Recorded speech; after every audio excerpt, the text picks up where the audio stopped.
Hi, in this video I will explain to you how much force is 1 Newton like in real life, and I will give you like an example that you can see and you can kind of feel how much force that is. First of all, if you don't know, a Newton is a unit which measures how much force is applied on something. So if I push my finger like this is expressed in newtons, just like money is expressed in a currency like dollars. But before we jump into it, let me tell you really quickly why this interests me and why have I even thought about this question in the first place, because most of these videos are sometimes questions that I think about and I answer them, so I share the answer on video. So like most of us, I had some physics exams, and when I put the answer at the end of it and I went to my teacher back in school, he would always show me this remark, and he says, you didn't put the unit 15 what? 15 apples, $15, 15 what? And if it's force, it needs to be N as in Newton, 15 newtons. So he would always go, remember to put the unit. The expression for Newton is actually kilograms times meter times second to the -2. You'll see that on the screen. Now, I know a lot of people complain, why do we even use these kind of things? They used to complain back in school, why don't you just tell me in words, in English, what that means, and that way I can understand? Well, I'm about to tell you what this expression right here means. You ready? Here we go. It's the amount of force it takes to accelerate 1 kilogram of mass at the rate of 1 meter per second squared in the same direction of the applied force. Now, go ahead and just forget about this because it's not going to pay your bills. Maybe if you're a teacher, it might pay your bills.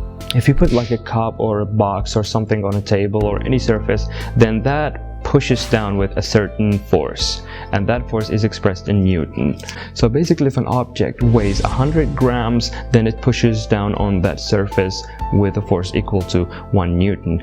This right here is a Snickers bar, and it weighs 50 grams. It says here it weighs 50 grams. So if I place this on my palm like this, it is pushing down on my palm with its weight, which is 50 grams, and that means half a Newton. Like this.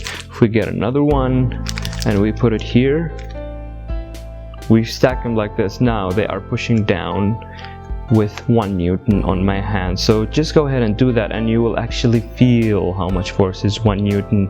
It is that simple. It's that much. It's very, very small, which is why you will see a lot of the physics problems, most of the times or often, it is in kilonewtons, meganewtons. This has benefited me because when I went to college and I was solving answers which involve force and that kind of thing, sometimes in the middle of the exams I would know that the answer is wrong just by looking at it, because it doesn't seem too realistic.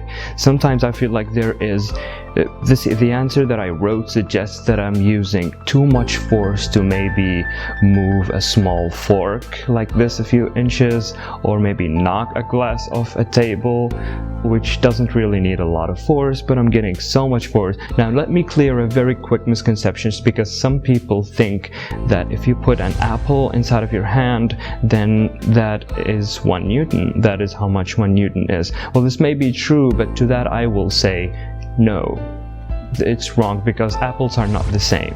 So it's not the object, it's the weight of the object. 100 grams is 1 Newton, 2 Snickers bars, if what they say on the label is true. Thank you very much, guys. I really hope you enjoyed that. I really hope you made that very clear. Just a question that I had in my mind at some point, and I remembered it, and I thought I'd make a video about it and share it with the people. Oh!